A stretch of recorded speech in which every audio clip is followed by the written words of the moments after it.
हाय मित्रांनो, welcome to my YouTube channel.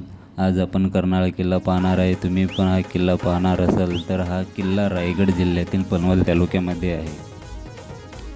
Karnala किल्ला पनवेलपासून 12 kilometre अंतरावर आहे आणि चॅनलवर नवीन असाल तर सबस्क्राईब करायला विसरू नका. या किल्ल्यालगतचा परिसर कर्नाळा अभयारण्य म्हणून ओळखला जातो. किल्ल्यावर जायला या अभयारण्यातून पायवाट आहे आणि ही पायवाट एकदम सोपी आहे. कोणी पण सहज चढू शकते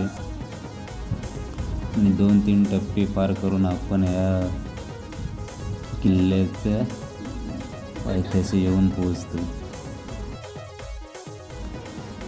समोर दिसतो हा कर्नाळा किल्ला आहे आणि उन्हाळ्यामध्ये ट्रेकिंग करायची मजा ही वेगळीच असते. काय हे ऊन, त्या उन्हामध्ये निघालेला घाम.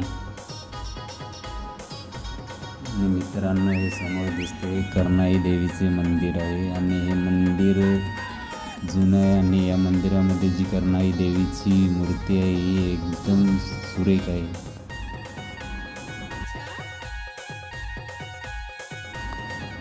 या मंदिराच्या पाठीमागून वरती जायला एक वाट आहे आणि ह्या वाटेत लागणारा पहिला बुरुज आहे पण तो पडलेला आहे.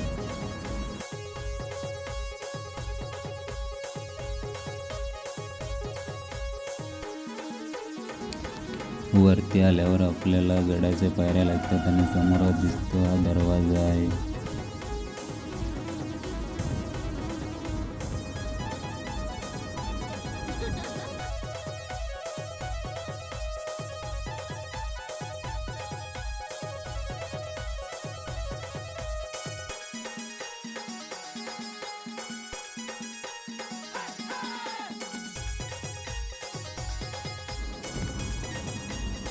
पहिला दरवाजा पार केल्यानंतर आपल्याला मेन दरवाजा लागतो.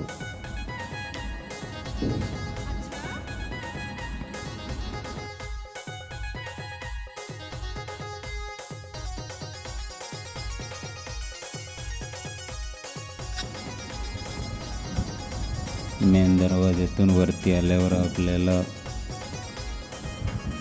जुनी तटबंदी आणि बुरुज पाहायला भेटते आणि जी पुरातनकालीन जे बांधकाम आहे ते पण पाहायला भेटते. आणि समोरच हा एक वाडा आहे.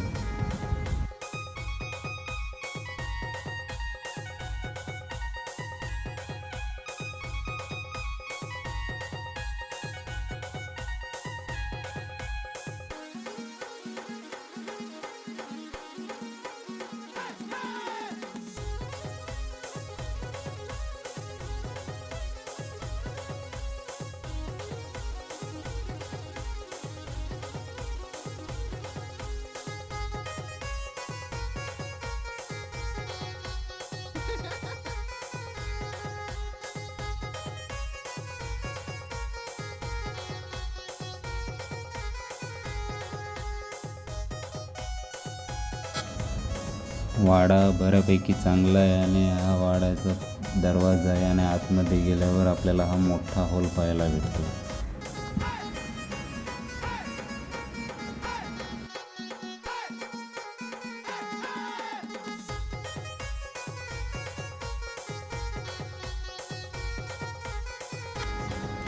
या किल्ल्याचा इतिहास असा आहे की देवगिरी यादव आणि तुघलक शासक यांच्या अंतर्गत किल्ल्याची बांधणी ही 1400 वर्षापूर्वी झालेली असण्याची शक्यता आहे.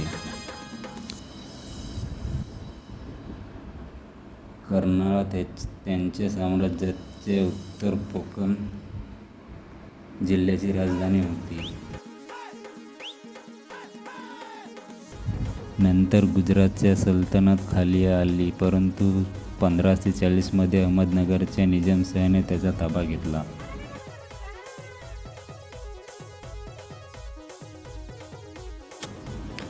गुजरातच्या सुलतानाने नंतर ते जिंकण्यासाठी आधुनिक वसई येथील पोर्तुगीज कमांडिंग ऑफिसरची मदत घेऊन किल्ला घेतला.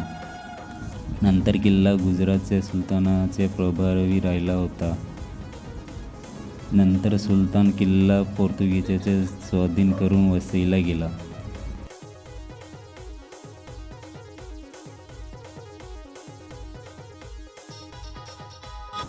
नंतर छत्रपती शिवाजी महाराजांनी 1670मध्ये मोगलांकडून जिंकला आणि 1680मध्ये महाराजांच्या मृत्यूनंतर ते औरंगजेबाने ताब्यात घेतले.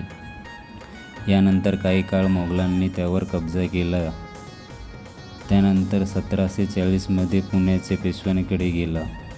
नंतर 1818मध्ये हा किल्ला इंग्रजांनी घेतला आणि त्यावेळी स्वतंत्र सैनिक वासुदेव बळवंत फडके यांचे आजोबा या किल्ल्याचे किल्लेदार होते.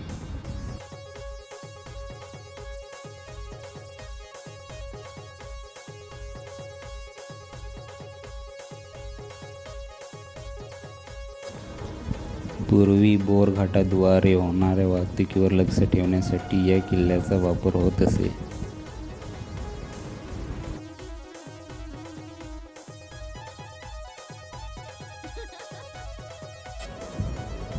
पाण्याच्या टाक्या सोडून आल्यानंतर आपल्याला दक्षिणेला बुरुज पाहायला भेटतो.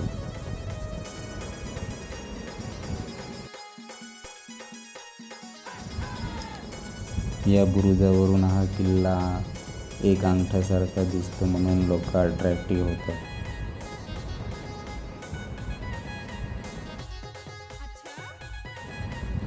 हा मुंबई आणि गोवा महामार्ग आहे.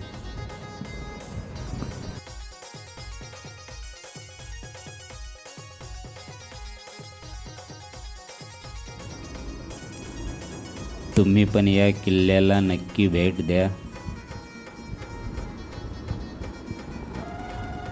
आणि व्हिडिओ आवडला असेल तर लाईक करा, शेअर करा आणि चॅनलवर नवीन असाल तर सबस्क्राईब करायला विसरू नका. आणि किल्ला कसा वाटला हे कमेंट करून नक्की सांगा.